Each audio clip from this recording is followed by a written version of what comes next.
There are several ways that we can make sounds and music with the guitar. One way that is very common is by using what we call a pick or a plectrum.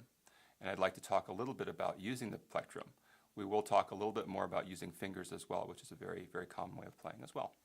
I'd like to take a minute to just describe a little bit about the pick. They come in all different sizes and shapes. I'm just going to show you a few different kinds of picks.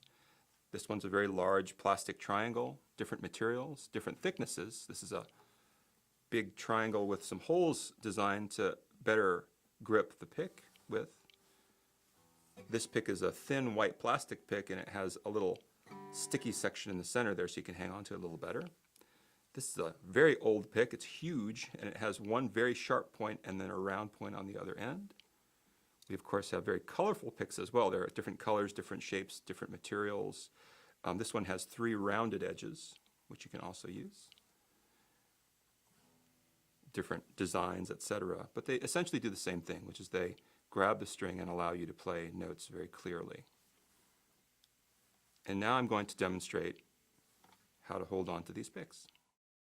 So I'm holding on to the pick now with a loose grip between my thumb and my index finger, and I want to demonstrate really quickly the 3 rather distinct motions, muscle motions, that we use in order to use the pick. There's one motion that involves just using the fingers. You can try this on your own here, just rocking the pick back and forth in different directions. I'll turn my hand here, you can see how I'm doing this. My fingers are actually bending slightly, and it allows the pick to move. It's one way of actually using the pick. The second way that's very common is to use the wrist here in a back and forth, or sometimes even an up and down sort of motion, rocking the pick. And you notice the pick moves quite a bit there as well. We want to move the pick across the string, so using the fingers to move the pick, or the wrist to move the pick, or both together can be very effective. So the third motion, before I forget, is to use the entire arm. It's not used as much for playing single strings, but it is used quite a bit for strumming. And in this case, my elbow and my forearm are physically moving the pick back and forth. Now, when we play, there's actually a combination of all 3 motions that come into play, which is the rocking of the fingers,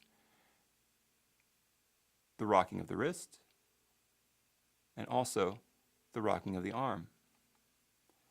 I think it's a very good idea when you're getting accustomed to your grip and using the pick to just warm up a little bit by doing these simple motions back and forth with the fingers, again with a very loose grip, using the wrist, and also using the arm.